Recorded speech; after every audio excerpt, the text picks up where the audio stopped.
Kahit dito sa Tarangnan, grabe, sobrang maulan.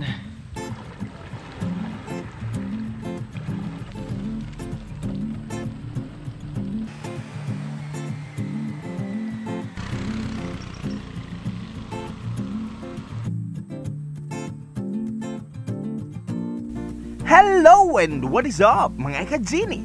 Well guys, today, samahan niyo ako sa ating biglang adventure. And today nga, tayo ay nandito sa Tarangnan, Samar. And that is because may kinuha tayong gamit na makakatulong sa pag-enhance sa ating mga videos. At dahil lang dito na rin tayo ay magliliwaliw, mag-i-enjoy at naisipan nating i-content na lang din ang ating experience. So, heto na tayo guys sa beach resort. Ito yung view natin ngayon, no?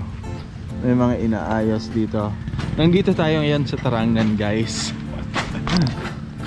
And here we are.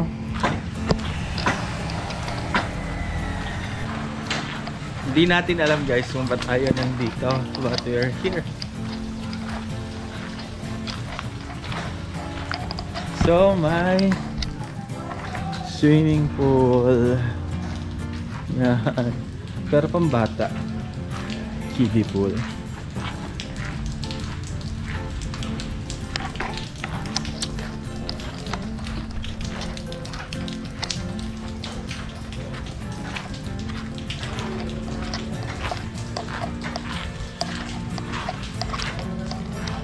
Tapos ay, okay dagat. Mau na ini, oray siya dagat. Mo na yung dagat. Oray baras-baras ano. May dagamay lang. So heto na guys. Akala natin beach talaga na may dagat. But anyways, heto yung view dito. Ay, natatawa ako guys.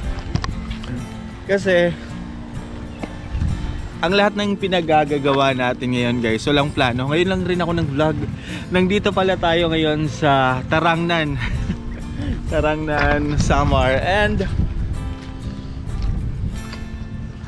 yung main reason kung bakit tayo nandito, because of this, yung ginagamit nating camera ngayon, bumili tayo ng cam.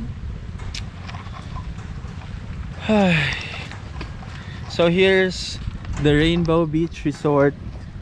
Okay na rin. 20 pesos na entrance. May kiddie pool. May mga cottages. Yan.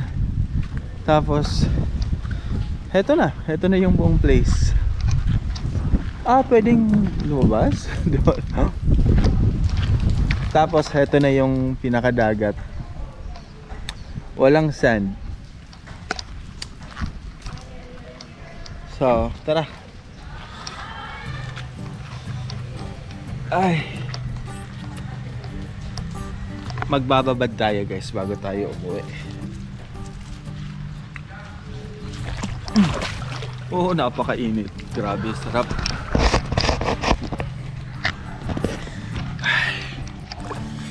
Ay. Heto na yung resort nila guys.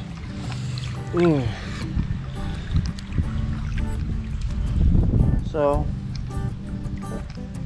kahit dito sa Tarangnan, grabe, sobrang maulan. Napakalamig ng biyahe. And I think it will take us 2 hours siguro bago makauwi ng Calbayog. Oras natin ngayon, it's 2 PM. Alis tayo ng mga 2:30 or 3. Titignan natin. Pero sa ngayon guys, grabe, ang sarap magbabad dito.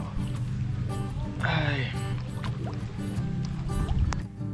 Talaga nga namang napakasarap magbabad sa maligamgam na tubig na nanggaling sa dagat. Tila pinapawi nito ang lahat ng pagod mula sa biyahe.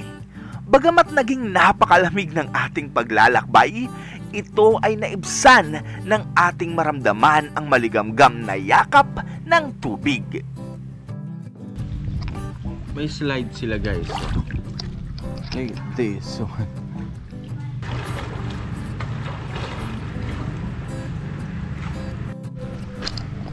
So guys, alis na tayo.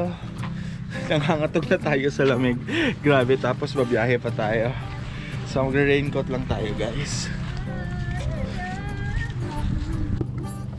So guys, we really are not expecting to do this kind of adventure ngayon. Bigla tayong napasugod dito sa Barangay Tarangnan. Oh, is it a municipality yata? Oo.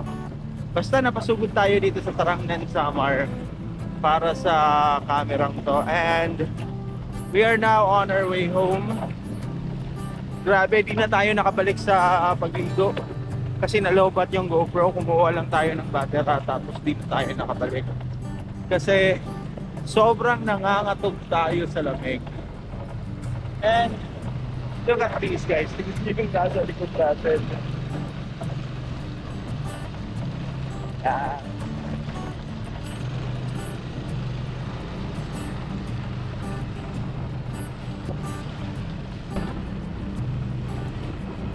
Makalabas lang tayo dito sa road na to, mapapanatag ng kalooban ko. Pero hanggat nandito pa tayo sa area to, kailangan mag-ingat sapagkat talagang madulas yung daan. Tapos dito hindi pa natin kabisado. And aside doon, mataas to, mataas yung area to. Well guys, I know na medyo bitin yung content natin ngayon sapagkat I was not really planning to make a video. Hindi talaga tayo nagplanong mag-vlog for today. Gayon pa man, nung nandun na tayo sa beach, naisipan natin, why not make a content about this? At try na rin natin yung kamerang to, yung ginagamit natin ngayon. And guys, I'm happy na meron na tayong panibagong camera sapagkat ito ay magbibigay sa atin ng kakaibang perspektibo, mas mapapaganda pa natin ang videos natin at mas gaganahan tayong maglakad o umakyat sa bundok at gumawa ng adventures sapagkat may panibagong perspektibo, may ibang anggulo tayong makikita sa ating mga videos. Well, it's not all about making videos, pero maganda rin na yung mga memories na ating binubuo habang iniikot ang Kalbayog, iniikot ang Samar at kung saan lupalop tayo mapadpad ay ma-document natin sapagkat sa pamamagitan noon maaari nating balikan ang mga alaala, ang mga taong nakilala at yun. So yun, hanggang dito na lang ang video guys. Thank you for watching at abangan nyo ang maaangas na videos at contents natin.